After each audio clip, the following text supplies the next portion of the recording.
Juriscast, o seu podcast jurídico. Bem-vindos, entusiastas da inteligência jurídica. Eu sou @Thiago Facchini e desejo a todos vocês as boas-vindas a mais um episódio do Juriscast. Hoje nós vamos falar sobre due diligence no âmbito da privacidade. Vamos falar sobre o episódio aí de hack do STJ, sobre a decisão aí da LGPD, sobre a Serasa, né? Vamos falar sobre um monte de coisas. Mas antes, lembre-se que este e todos os demais episódios do Juriscast estão gratuitamente disponíveis no Spotify, no Deezer, no Apple e Google Podcasts. No YouTube você consegue ver o meu rostinho e o rostinho do nosso convidado. Então, consuma os nossos conteúdos sem moderação, tá tudo gratuitamente disponível para a gente continuar evoluindo na nossa carreira jurídica. Bom, como eu falei, hoje nós vamos falar sobre due diligence no âmbito da privacidade. Para isso, nada melhor que um especialista. E o nosso especialista de hoje é Lucas Barbosa Palha. Ele é sócio da PIB Compliance, advogado certificado em proteção de dados pelo Instituto Data Privacy Brasil e pela INSPER de São Paulo. Ele também é pós-graduado em Compliance pela FGV e professor convidado aí de diversas instituições de ensino. Então eu quero dar as boas-vindas em meu nome, em nome da audiência. Lucas, seja muito bem-vindo ao Juriscast. Fala, Thiago, obrigado pelo convite mais uma vez da gente poder bater um papo. Eu fico muito feliz com isso e dou oi para quem estiver escutando a gente, seja em casa, do trabalho, da casa, do ônibus. É um prazer estar com vocês e eu espero que a gente possa bater um papo aí tranquilo para falar de due diligence sobre agora a ótica da LGPD. Vamos lá, Thiago.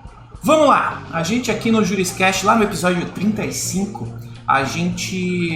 eu já bati um papo sobre due diligence e M&As, assim, um papo diferente, claro, aqui a gente está em outro momento, né? De lá para cá muita coisa mudou, principalmente o que aconteceu de diferente foi que a LGPD chegou, né?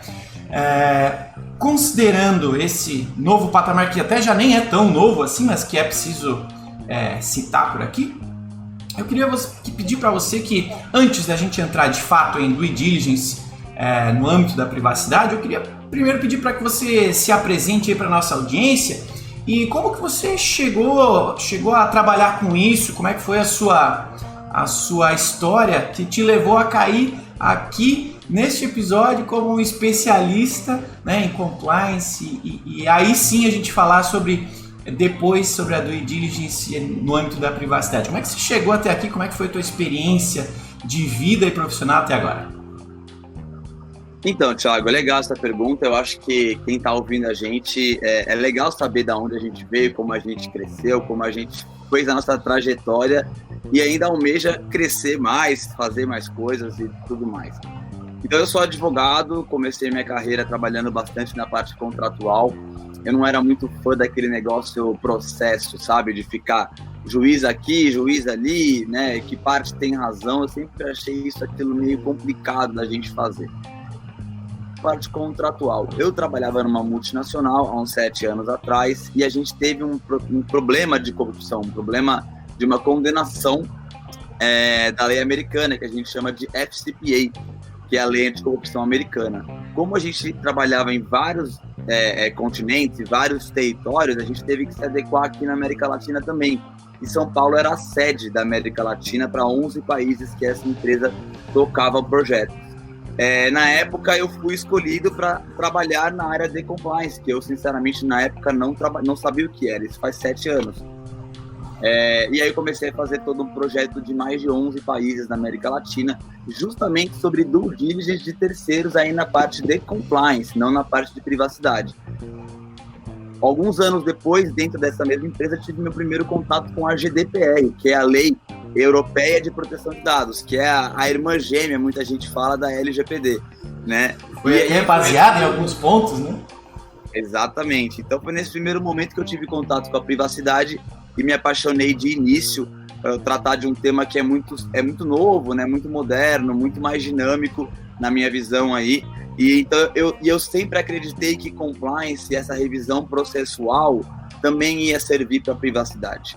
Então essa bagagem que você colocou aí de pós-graduação, os temas que eu trabalho de LGPD, privacidade, eles se somaram e eu decidi, depois de receber um convite do meu sócio, fundar o escritório, a PIB Compliance. A gente só trabalha com isso, a gente só faz LGPD, privacidade, compliance. Eu consegui me livrar dos processos. Lá dentro nós não temos processos judiciais. Então é mais ou menos esse caminho, Thiago. Legal.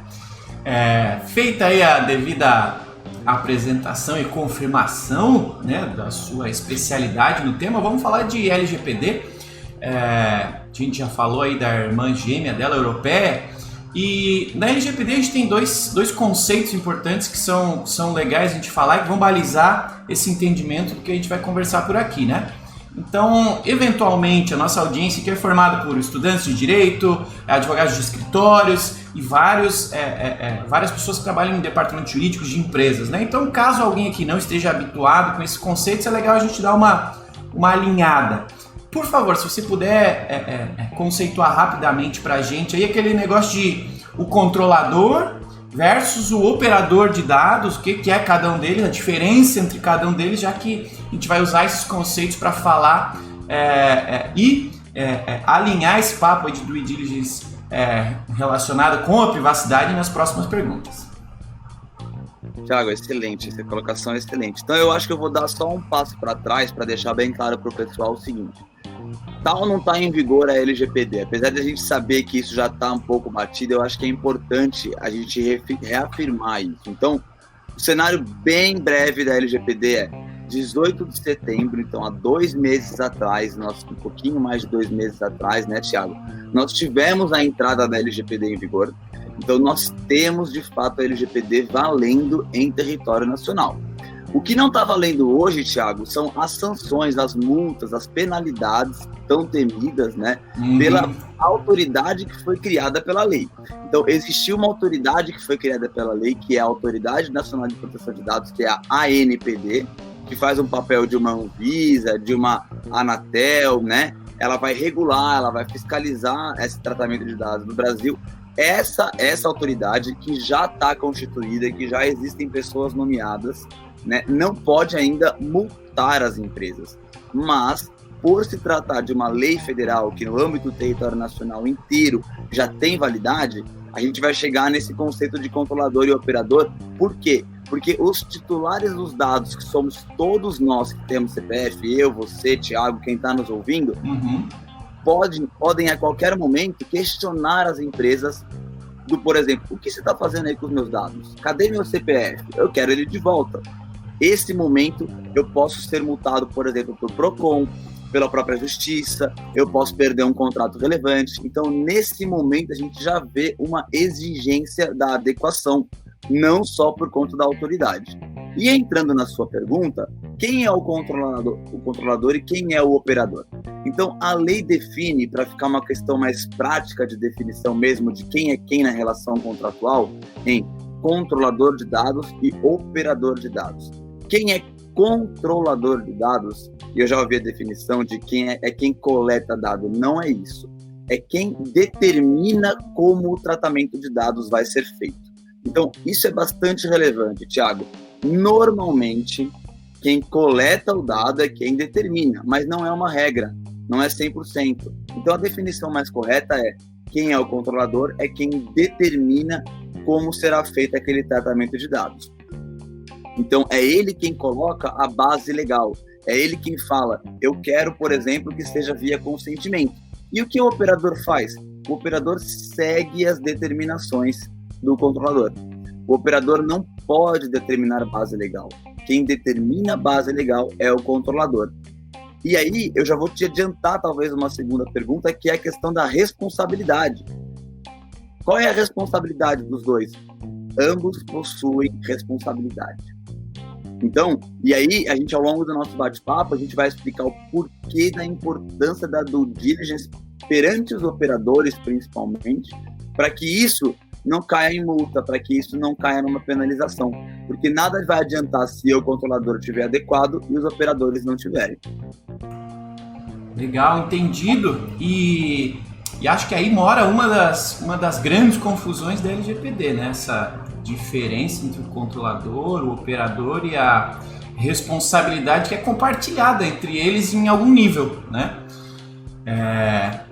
Bom, mas vamos seguir adiante aqui. Você como especialista, né? E aí na PIB vocês, inclusive, para poder atender aí os clientes, você provavelmente criou uma metodologia, né? A gente já conversou sobre isso. Você tem aí um checklist ou uma linha a seguir para garantir que sempre que você for falar de privacidade, de due diligence aí dos terceiros, né, você garanta ou, né, ajude os seus clientes a garantir que a privacidade está sendo levada em consideração nesses processos, né? Então, eu sei que envolve um monte de coisa, gestão dos terceiros, conhecer os fornecedores, ter um processo, não quero nem me atravessar aqui, mas talvez fosse legal para você compartilhar aí com a nossa audiência, como é que quando chega um cliente novo aí na PIB, por onde você começa, qual é o processo que você recomenda que seja, quais os passos, né, que você recomenda que sejam avaliados para de fato levar a privacidade em consideração e mitigar esse tipo de risco que a gente tem passado a fazer parte dele agora com o LGPD e já tem visto inclusive na mídia, né? Então, como é que é o teu processo, teu procedimento para começar a ajudar um cliente a ser estar ainda mais em compliance, né? Ou cuidar ainda melhor da privacidade dos dados? Thiago, maravilhosa a tua pergunta. E eu acho que esse é um momento que as empresas, na sua grande maioria, estão passando, que é o que a gente costuma chamar daquele diagnóstico, do mapeamento dos dados. Por que é ali, nesse momento, que a gente entende esse formato controlador, operador, e nós entendemos o porquê da importância de fazer a due diligence nos terceiros? Quando chega um cliente novo no escritório, Thiago, a gente fala assim, tá bom, você quer que a gente faça um diagnóstico, um mapeamento, perfeito. O que significa, traduzindo esse mapeamento? Significa entender o fluxo de dados dentro da empresa. Eu ainda falo mais coloquial ainda, que é montar o quebra-cabeça dos dados, né, Thiago? Então, é pegar aquela pecinha de onde o dado entrou. Então, vamos dizer que eu sou uma empresa que está contratando um novo funcionário. Então, eu abro uma vaga no LinkedIn, eu abro uma vaga no vagas.com, que seja, e eu recebo currículos. Ao receber currículos, Thiago, eu já estou realizando o tratamento de dados. Porque dentro do currículo já tem o endereço, já tem o e-mail, já tem o nome, já tem algumas vezes religião. Eu estou falando de dado pessoal, estou falando de dado pessoal sensível no caso da religião. Então, nesse momento, a gente está falando já de tratamento de dados. Então, se você for analisar e entender o fluxo desse dado, ele entra via, por exemplo, o RH, via um e-mail, via um aplicativo. Esse aplicativo, ele vai passar para um e-mail do Thiago, do Lucas, falar, olha, achei vagas, achei candidatos para sua vaga. Nesse momento, eu tenho que dizer assim, quero ou não quero aquela pessoa. Quando eu falo não quero, o descarte daquele dado, repara que já mudou a figura. Já é uma aproximação. Isso já é mais uma nova peça do quebra-cabeça. Então, e quando eu falo assim, quero essa pessoa, gostei dessa pessoa, vou mandar isso para o jurídico analisar aquela pessoa, o que eu fiz de novo? Eu passei essa pecinha do quebra-cabeça para frente. É outra pessoa, é outro departamento que vai tratar aquele dado. Então, é mais uma atividade. E aí, o que acontece é, a gente vai fazer o caminho desse dado no mapeamento. Onde vão entrar os terceiros? Por exemplo, eu tenho contadora externa no escritório. Quando eu falei assim, pô, gostei desse cara, ele vai fazer parte do time da PIB. E eu vou contratar ele, o que vai acontecer, Thiago? Eu vou passar esse currículo, eu vou passar as informações de carteira de trabalho, nome, endereço, salário, tudo mais, para a minha contadora. Quando eu passo para a minha contadora, o que eu fiz? Eu coloquei aquela peça da quebra-cabeça, ela ficou parte integrante. O dado continua a ser meu, porque eu que coletei, eu que determinei aquele tratamento de dados, então eu sou controlador dos dados, pegando aquela nossa figura, passo para minha contadora, que é agora a operadora dos meus dados, E esse dado, ele é, entre aspas, vivo agora, dentro do sistema da minha contadora. Então, é nesse momento que eu vou identificar quais são os terceiros que recebem meus dados. Quando eles recebem meus dados, é uma responsabilidade objetiva, falando um pouquinho de juridiquês, não importa quem vai vazar ou se vai vazar de que lado. Não importa se o uso indevido é daqui ou dali ou de um terceiro. Se vazar, quem coletou, quem é o responsável por aquele tratamento de dados, quem determinou o tratamento de dados, no caso, o controlador, vai ser o responsável pela multa também, pela responsabilidade objetiva. Então eu tenho que falar para minha contadora o seguinte: tá bom, qual é o nível da sua adequação de dados? Você fez o mesmo trajeto que eu para estar adequado?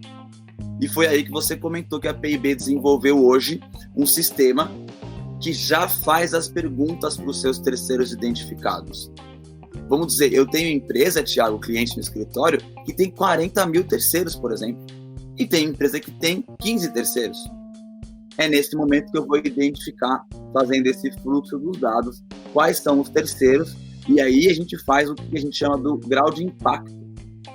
É determinar se os dados que são recebidos por esse terceiro são de grau alto, médio ou baixo, e a depender do nível desse grau, alto, médio ou baixo, a gente começa a inserir cláusulas contratuais, começa a pedir documentação, começa a pedir, por exemplo, tá bom, agora me mostra aí o que você tem, qual é o grau da tua maturidade de proteção de dados, para que o meu dado possa também estar seguro no seu sistema. E essa é a mágica da due diligence de terceiros de privacidade, mais ou menos nessa linha. Legal, sensacional. Você que está nos ouvindo neste momento, não esqueça que este e todos os demais episódios estão disponíveis de forma gratuita no Spotify, no Deezer, no YouTube, na Apple e Google Podcasts, onde quer que você queira consumir conteúdo jurídico de boa qualidade, o Juriscast está disponível. Então separe um minutinho para avaliar, comentar, recomendar, indicar para algum colega advogado, porque hoje temos aqui Lucas Barbosa Palha falando sobre due diligence no âmbito da privacidade. Vamos continuar que o papo tá bom? Lucas, recentemente o STJ passou por um problema, digamos assim, e todos nós que estamos envolvidos aí com justiça, com leis, né, com a operação do direito, acabamos sendo envolvidos de alguma forma por conta de um ataque hacker aí na plataforma, que deixou todos os prazos aí pausados por uma semana, enquanto os técnicos aí estavam corrigindo o problema, né, avaliando o problema, fazendo a correção do mesmo. Você entende que será que uma due diligence, se esse tema tivesse sido pensado um pouquinho antes e melhor trabalhado, poderia ter sido evitado, mitigado essa ocorrência, esse problema que aconteceu? Então, Thiago, eu gostei muito de você tocar nesse tema, porque eu acho que a gente passou por talvez um dos maiores acontecimentos nos últimos meses aí para quem trabalha com privacidade, com proteção de dados, e como eu disse, talvez do ponto de vista negativo, né? Ninguém queria que isso tivesse acontecido.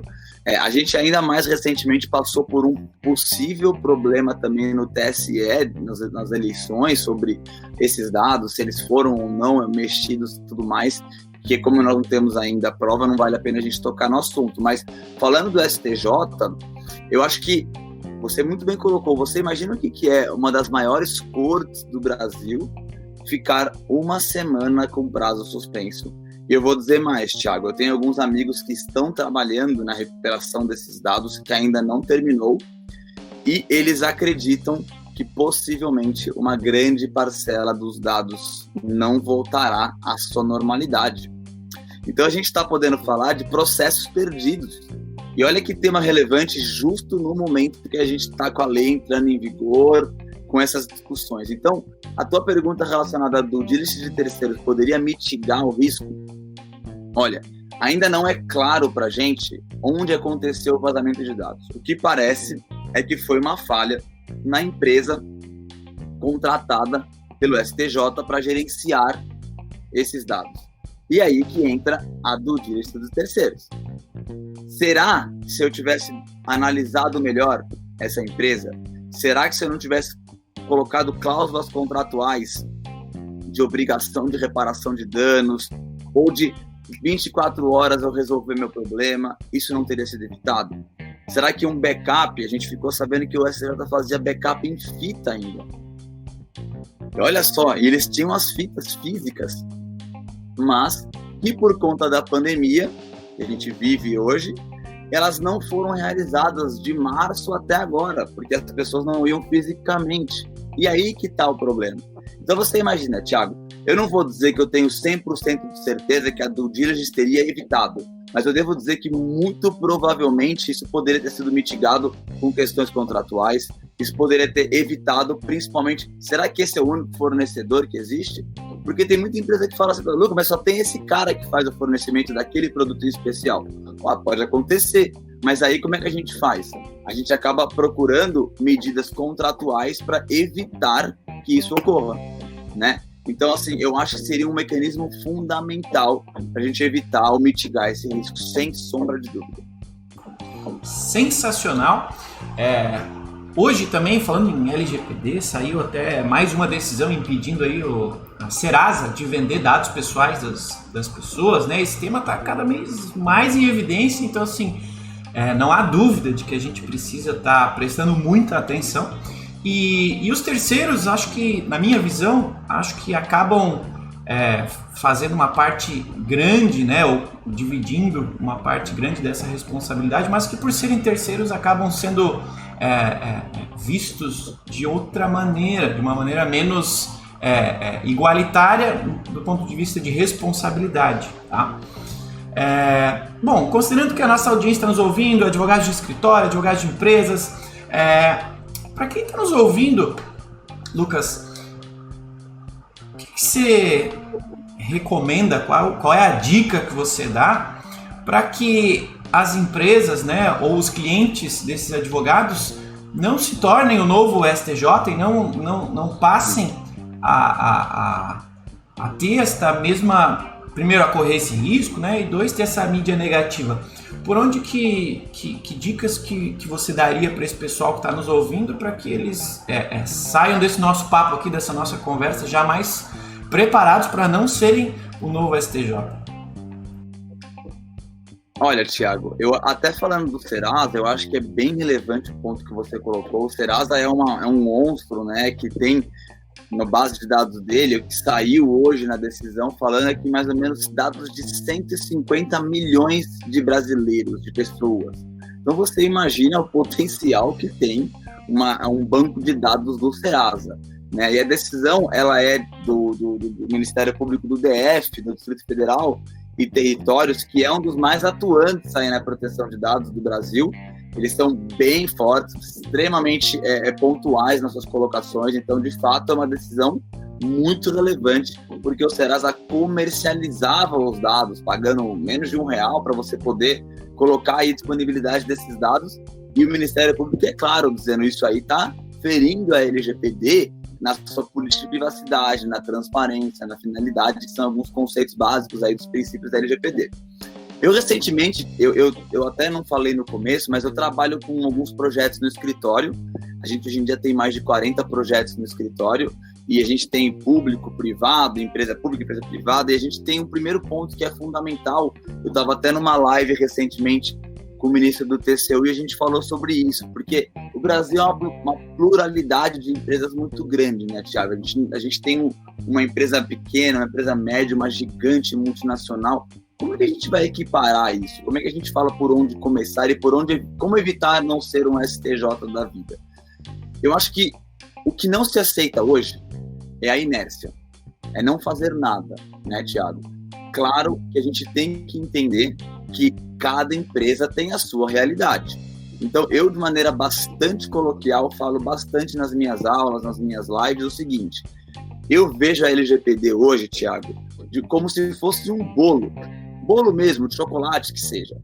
E a ideia é o seguinte, Thiago, é mostrar que os ingredientes que vão num bolo são os mesmos para uma pessoa ou para 1000 pessoas.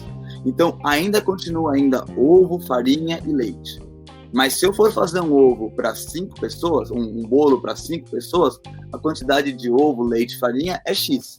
Se eu for fazer um bolo para 10 mil pessoas, continua indo ovo, farinha e leite, mas agora eu vou usar 100x de cada um deles. Então, o que eu acho que é fundamental é a gente seguir uma estrutura. A inércia hoje, desde a padaria da esquina até a maior siderúrgica do país, ela não é bem vista e ela não pode acontecer. O que a gente tem que começar é um mapeamento desse dado. Seja de maneira interna, seja de maneira externa, com consultoria, com um advogado parceiro, junto um comitê aí dentro das empresas e começa a entender qual é o fluxo do dado interno das empresas.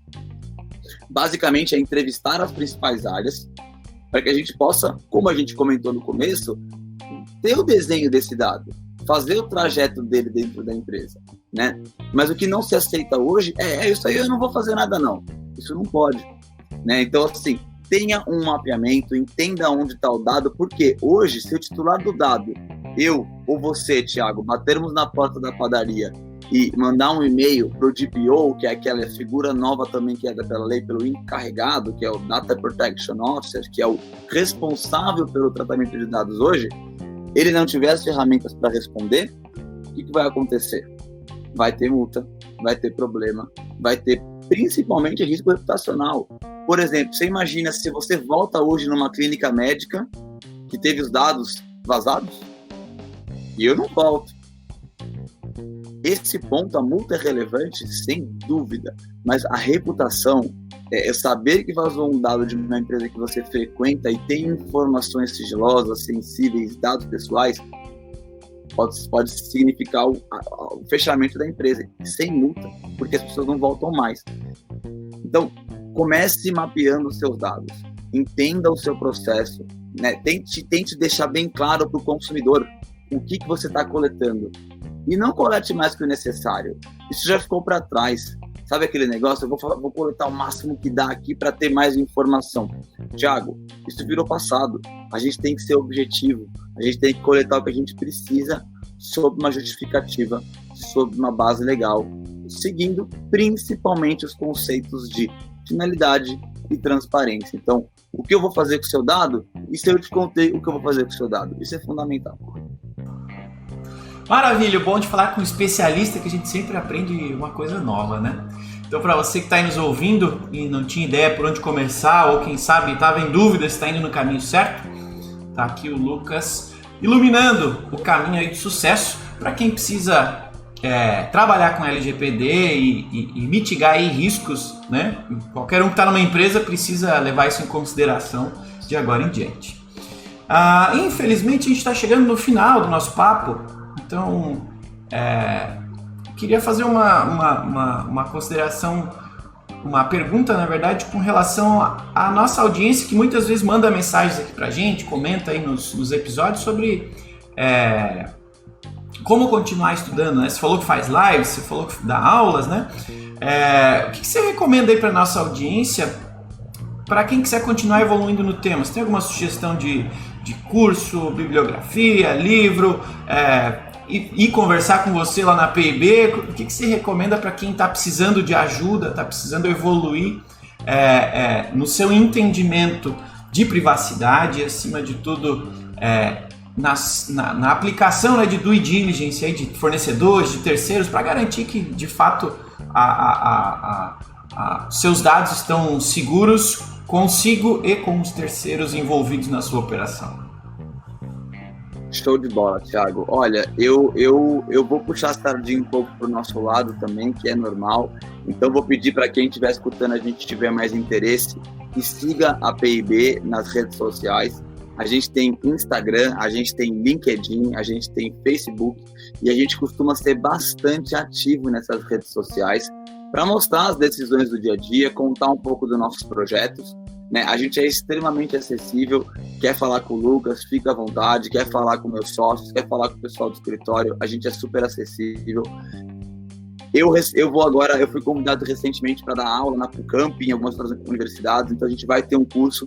No nosso site também tem cursos que a gente dá, a maioria deles é até gratuito, tá, Thiago? Então a gente gosta de difundir essa questão de privacidade. Quem tiver interesse, por favor, fiquem à vontade.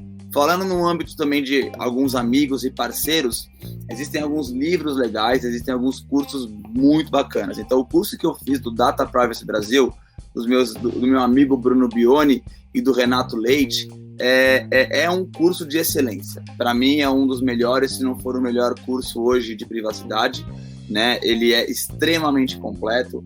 Você sai com um diploma bem feroz aí de privacidade. E existe um outro livro também de um outro colega chamado Felipe Palhares, ele é o coordenador e só tem fera no livro, que fala os temas atuais de proteção de dados. É uma capa branca com os temas em roxo, e esse livro também é fenomenal, tá? Mas assim, quem quiser realmente tirar um pouco mais de dúvida, fala com a gente. O Lucas é acessível, a PIP é acessível, e a gente tem total disponibilidade para conversar com vocês, porque afinal de contas, né, Thiago, é um mundo novo para todo mundo, e não compete a gente falar, não, esse pessoal não responde, muito pelo contrário. Vamos criar uma qualidade melhor de privacidade no Brasil, porque é benéfico para todo mundo. Se eu tenho a minha empresa e tenho que me adequar em uma vez, eu tenho meu CPF em mais de 300 locais, então tá 299 contra 1. É mais benéfico para mim que todo mundo se adeque do que só eu não faça isso. Então é uma cultura positiva, né? Legal, estamos alinhados. O Juriscast nasceu para isso, para ajudar pessoas a evoluírem aí no mundo jurídico. E o Lucas Barbosa Palha está aqui se colocando à disposição de todos nós, toda a audiência, para quem quiser aprender, para quem quiser evoluir um pouquinho aí no âmbito da privacidade e do due diligence. Está aí. Lucas, em nome da audiência, em meu nome em especial, quero te agradecer por ter dedicado um pouquinho do teu tempo para estar aqui conosco, dividindo, compartilhando e ajudando a nossa audiência a evoluir. Muito obrigado, viu?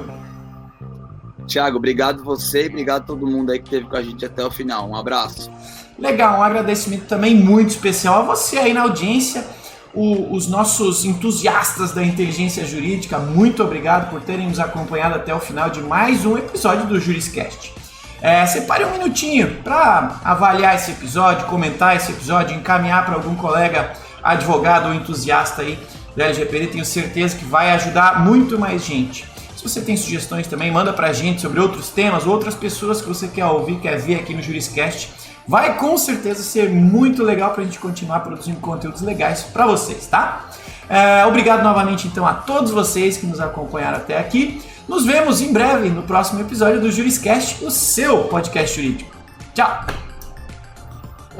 Você ouviu o Juriscast, produção e oferecimento da ProJuris, líder no desenvolvimento de software jurídico para departamentos jurídicos de grandes empresas e escritórios de advocacia.